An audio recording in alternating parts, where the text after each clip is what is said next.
Namaskaram to all. We will start the session.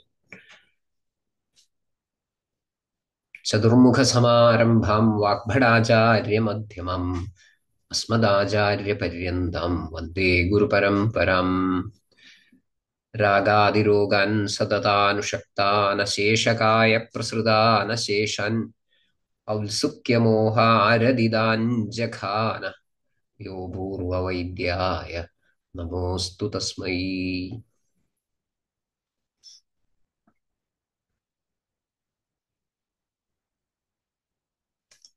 In our last session, of course, which was 2 weeks back, we were seeing that how rasa and kleda are related and how the concept of vipaga is coming to support our understanding of dosha. There we were using terms like madhura kleda, amla kleda, kadurasa kleda, etc. And we tried to explain something related to that, like what is madhura kleda. Madhura kleda means a share within the pool of kleda, which is a contribution of Prithvi Jala or the Rasadhadu with the Madhura as its assumed rasa. It is assumed, assumption. We do not know. It is no more Pratyaksha. Similarly, we saw about Amlak Kleda, Kaduk Kleda, and we tried to propose that any dravya which is processed by Jadharagni is destined to get labeled as having one of these three rasas as its prominent rasa by the time it is reaching the end and becoming a part of the body.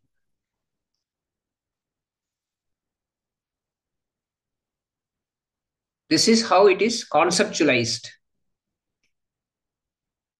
And we saw that this is the idea behind the concept of vipaga as well. Tridha vipago dravyasya.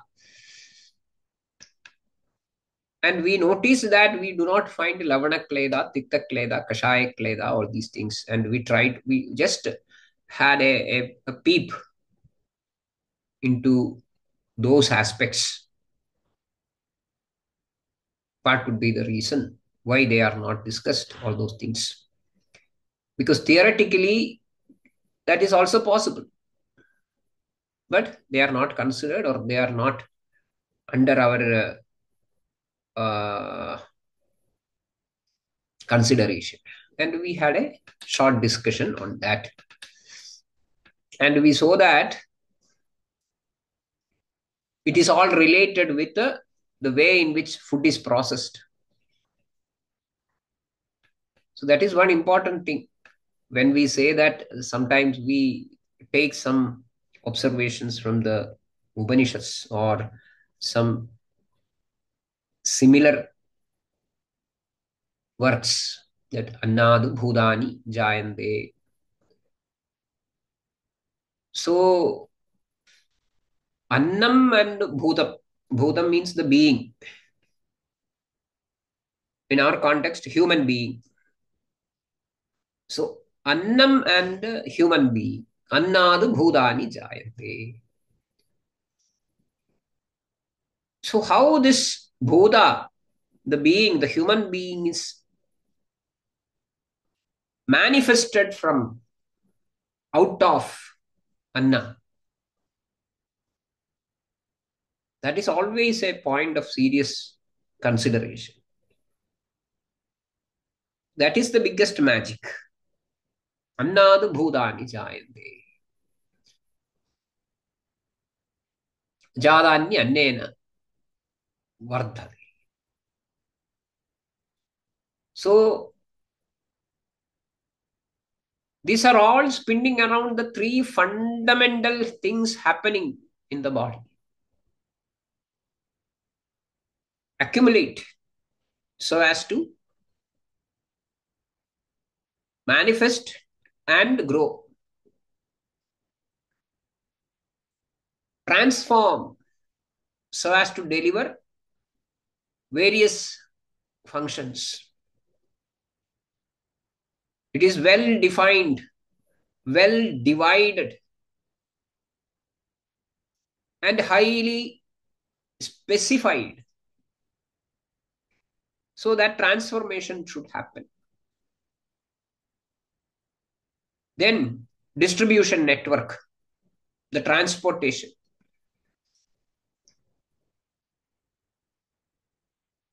And we found that there is some sort of an internal arrangement working for all these things to happen. Now,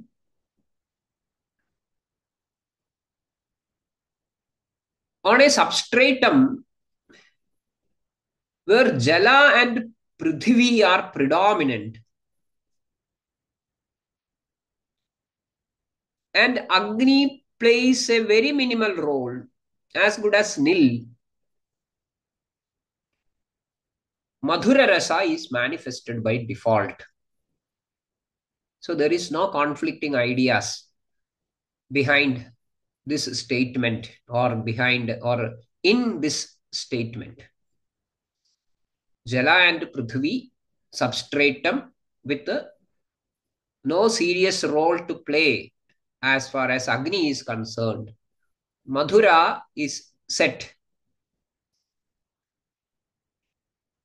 That is what is happening in the first phase of Ahara Parinama or Pachanam. Or, yeah, that may be the better word. The total process of Parinama, of Anna.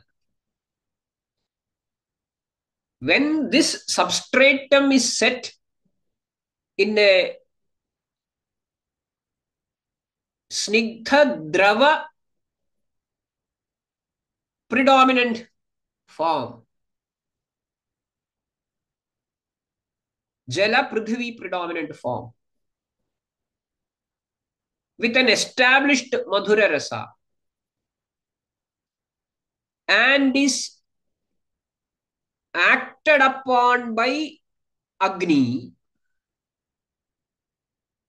That is what is happening in the second phase.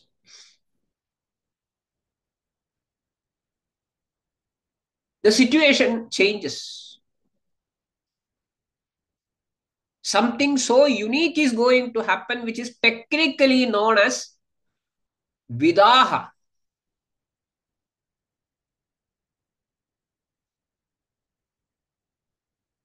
And this Vidaha results in the manifestation of Amla Rasa.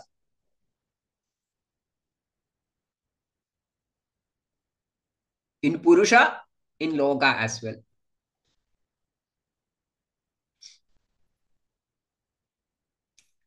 Theoretically speaking, there is a possibility of Lavana Rasa also to manifest. But this is not happening. Why? It is not happening. Maybe because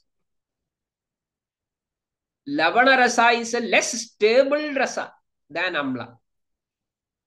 So it may be getting manifested, but it is just a transient phase. It is not getting established, manifested as Amla is getting manifested.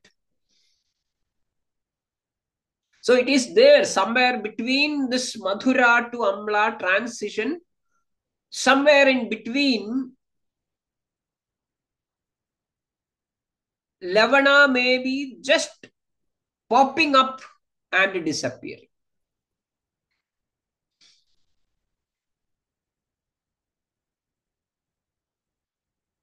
That is what is happening in the second phase. And by the end of this stage, the field is set for another event. What is that event? The preliminary pachana will be getting over. The preliminary pachana, or the core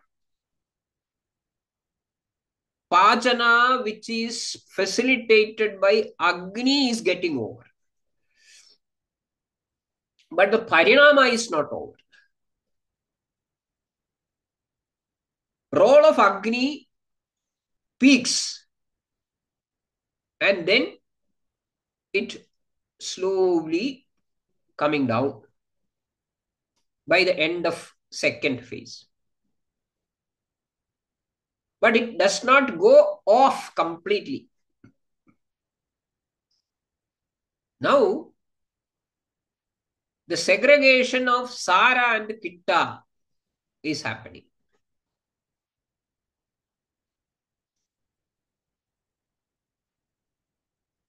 Ahara Sara is always considered in as in Drava Rupa. It is in Drava Rupa. And it is separated from that bulk which is left after the Pachana by Agni. It is separated. And it is going to become the Ahara Sara to Rasa. Sara to Rasa. So when this Sara is separated, something is left over, left behind. Sara is in Drava Rupa is taken off. Then, with this separation itself, a Shoshana start setting in the material. And that Kitta slowly gets pushed down. It is getting pushed down slowly. But interestingly, the Sara is taken off and further moving into the system. The Kitta is separated. But this Kitta portion will also contain two separate things in it. Both Ghara and Drava. So even in the Kitta part, there is certain amount of Ghara portion, certain amount of Drava portion. Now, this Drava portion is to be removed in order to form the Shakrit in its proper manner. Two things can happen here.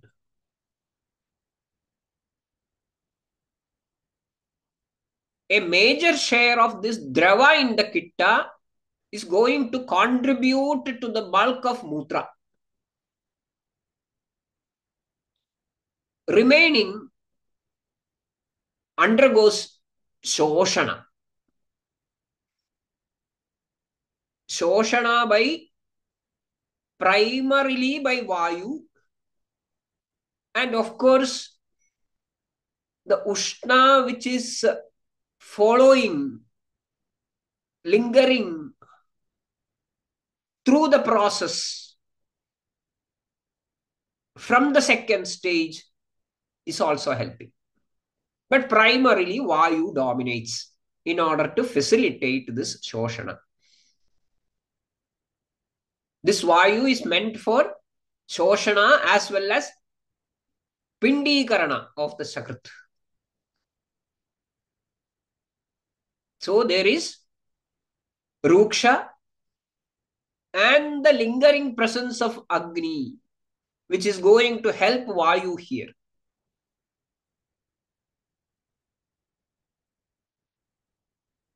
So this dominance of Ruksha, Ushna Gunas, that results in the manifestation of Kadurasa there. Kadurasa is not getting manifested. This explanation based on rasa is purely technical. Technical in the sense for easy understanding, because rasa is a principle which is used as the primary tool for understanding and explaining a dravya. So here also we use the same strategy. That's all. So Ruksha Ushna Gunas results in the sort of a presence of Kadurasa in this stage. Tiktarasa can be the, technically speaking or theoretically speaking, Tiktarasa can be present there, because that also can increase Vayu. Kashaya Rasa can be there, because that also can increase Vayu to bring Vayu to a predominant phase so as to facilitate the Shoshana.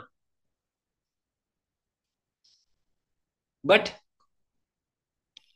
as told in the case of Lavana earlier, here also the Tikta Kashaya Rasas may be popping up for a matra and disappear because of their lost relevance in that particular scenario, because of their Shida Gunas. Because of their Shida Guna.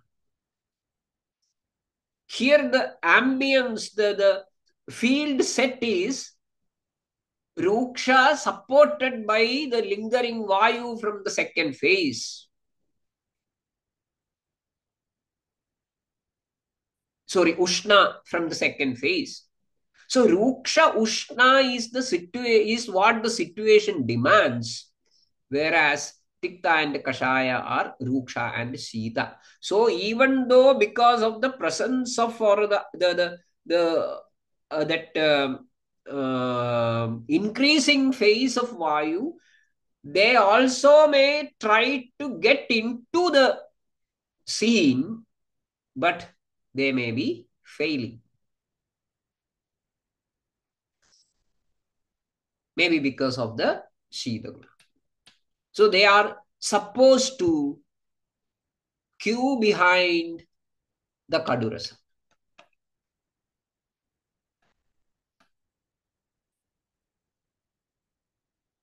So we find Madhura, Amla, and Kadu as the accepted stages, not rasas, I would like to say, as the accepted stages here in this process.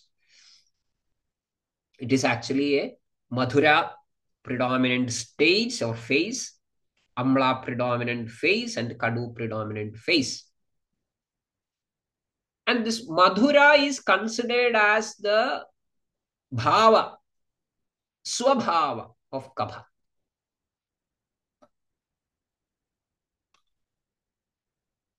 Madhura Dravya influences the Kabha directly. This happens in the first stage of the Avasthapaga, which we already saw. Meantime, Amla and Lavana can also influence Kabha, even though in a different. Amla and Lavana can influence Kabha, they can increase Kabha, they can provoke Kabha, but that they are not the Swarupa of Kabha. They provoke Kabha in a different, they can make a sort of a an increase in the status of Kabha. But that is not because they are the Swarupa of Kabha. That is for some other reason. Destabilizing it, not by nourishing it. So they do not get a chance to manifest. And another reason is this primary manifestation of Madhura Rasa do not involve any active Agni in it or Ushna Guna in it. Prithvi and Jala are the Bhudas which form here. And they are the adhisthana of Sharira, like any other Karyadravya. When you take Sharira as a Karyadravya, Kshmam Adhisthaya Jayade Ambuyonihi. So, Sharira's interest will be to accumulate more Prithvi and Jala as possible, as much Prithvi and Jala as possible. So, obviously, Mathura is becoming the choice.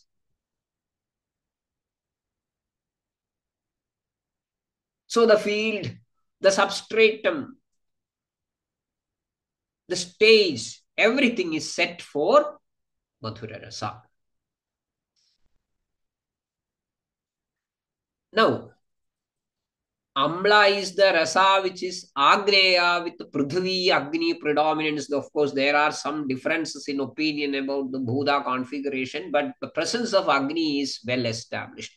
Whether there is Prithvi, whether there is Jala, these are conflicting, contradictory ideas, forget it. Amla is the rasa which is Agneya. Second phase of Ahara Parinama, which we call as a one among the Avasthapakas, is Amla predominant because, sorry, Amla predominant, yes, Amla predominant, and causes a Pitta dominance in the Kleda, which we have seen earlier. Kadu is finding no place here. Kadu is also can cause that increase. Maybe because of its excessive Ruksha Shoshaga property, which is not relevant at this phase. And regarding Lavana, which we already saw that may be fading away somewhere between these two phases of Madhura and Amla predominances. So they also fade to. That is why we say that Lavana is lining behind Madhura. Swadu Paduscha Madhuram.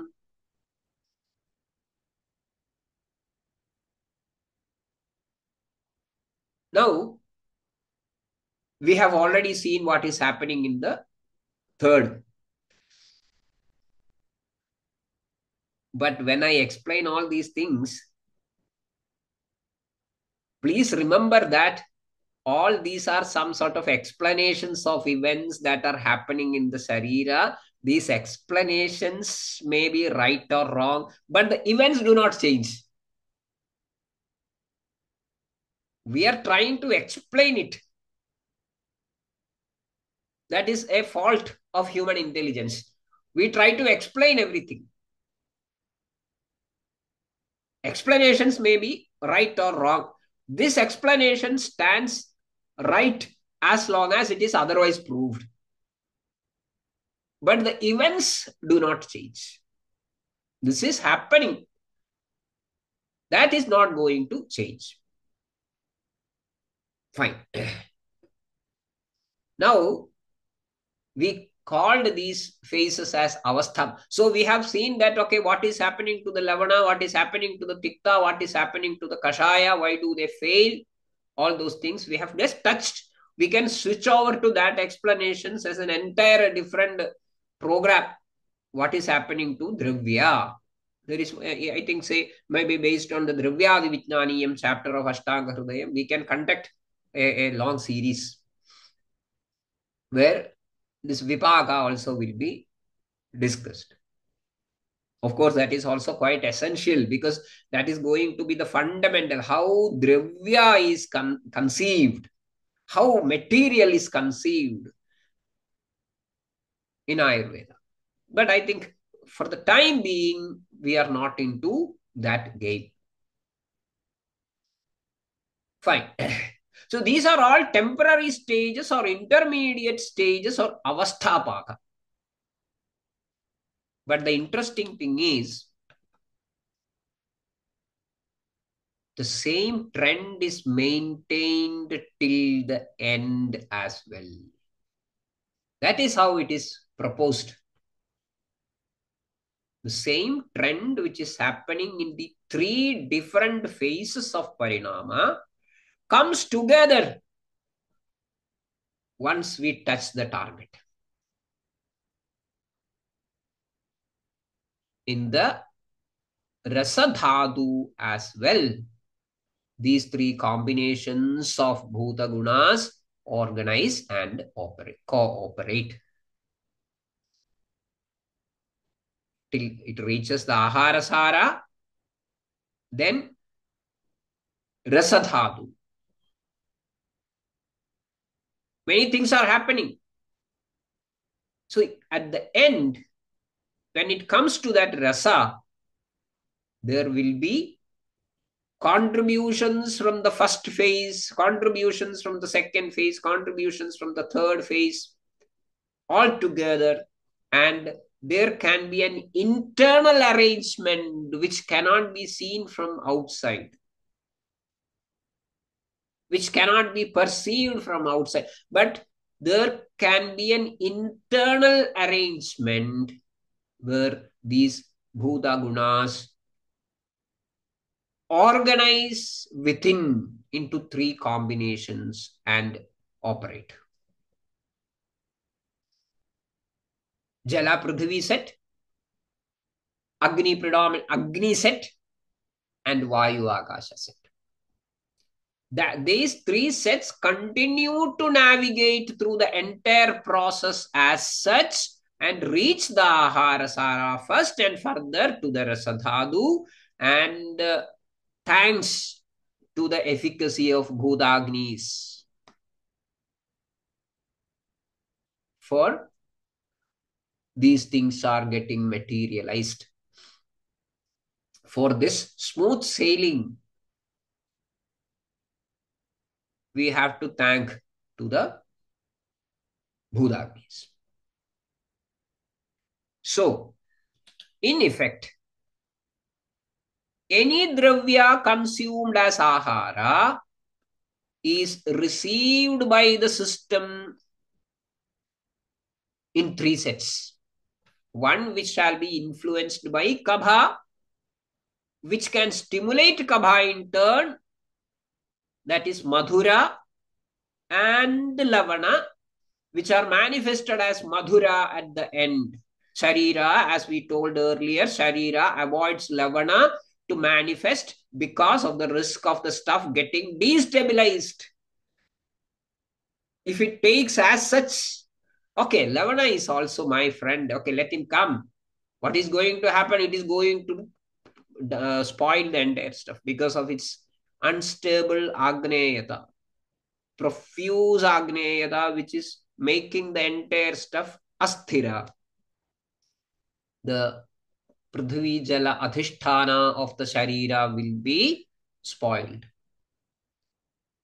Second, the one which shall be influenced by Pitta and which can stimulate Pitta in turn, that is Amla, which we already saw. And the third, the one which shall be influenced by Vada and which can stimulate Vada in turn, that is Kadu, Tikta and Kashaya, which are manifested as Kadu at the end, as we told earlier, because of the Tikta and Kashaya are not capable of working in tandem with Vayu as far as its duty of helping Agni is concerned. Vayu has got a very unique function to deliver, which we will see later. Vayu is Agni Sakha, Agni is Vada Sakha, functionally. So this Tikta and Kashaya, even though they are Vada Vardhaga, they are not able to play the role of Agni Sakha. So that is also not, they are also, they are forced to join the league of Kadu and queue behind Kadu Rasa, never coming to the front. So these three things are happening till the end and it will be there within. So from the top, we are going to see Madhura, Amla, and Kadu. Lavana will be there behind Madhura. Tikta and Kashaya will be there behind the Kadu. But they never get a voice. So there can be many questions at this point. What is that? Does it mean that most disturbing question which disturbed me earlier when I was uh, see learning the Dravyad Vijnaniyam at one point of time and Rasabhediyam. So we find that, okay, Kashayo, Valasam, Sapittam, Saraktam, Nihandyasu, Badhnadi, Varchodi, Ruksham, Gurustwak, Savarnatwak, Kledashoshi, Himapreenano, Ropano, Lekhanascha. So we are finding lots of functions for Kashaya Rasa. But here we find that it is not going to reach the system at all. So what does it mean? Same is the fate with Lavana, Tikta. So does it mean that Lavana, Tikta and Kashaya Rasas do not reach the system at all? That is one important question. And I leave that question as the food for thought for the entire next 1 week, 7 days. We will come to that discussion in our next session. So thank you very much. I think there are a couple of chats. One is, please explain how and why, what way Bhudagni works. We will discuss it. There is another comment that Vayu is Agni Sakha, but not vice versa. Okay, anyway, Vayu is Agni Sakha was my point. The other point we will find later and I will clarify it. Because we are in this era of hypersonic pace. We are moving in snail's pace. Our session is moving in snail's pace. So I hope we will have sufficient time to discuss that point which Dr. Rakhavendra Rao raised. So thank you very much for traveling with me in these very basic and quite boring sessions. See you next time. Bhishajam sadhuvrittanam bhadramagamasalinam abhyasthakarmanam bhadram bhadram bhadrabhilashinam. Thank you very much.